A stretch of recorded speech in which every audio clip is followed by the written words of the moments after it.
台湾要拼伫2025年核电全面停放，不过国内绿电还无够发展，可能颠倒会造成欠电的危机。按照经济部长王美花表示，已经咧推动向中小企业负担得起，会当买到较俗的绿电。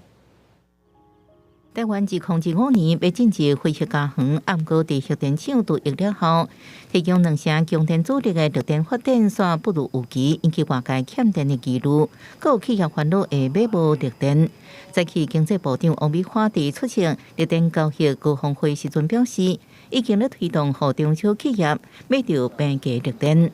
不管是法规的要求。RE100的需求等等哈，还有或者企业自主要使用绿电，那所以政府要创造这个绿电的这样的一个平台，包括有团购的机制，在设计这个相关的离岸风电，会让这个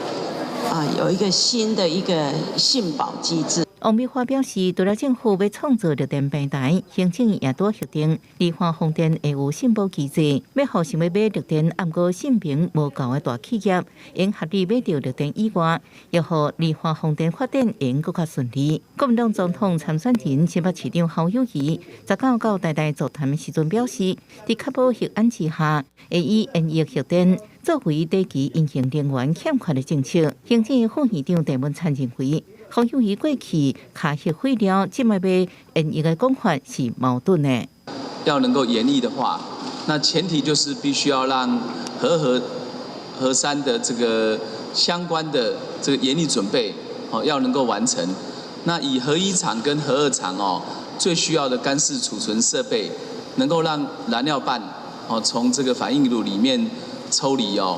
那这个部分的审查，大概新北市一个卡了8年，一个卡了10年。另外，台电进前开股东会，会中承认今年了钱1500亿以上，也互各界关心10月敢个会起电价呢？王美花表示，会交由电价费率审议会看迄时阵情形，佮开会来决定。记者综合报道。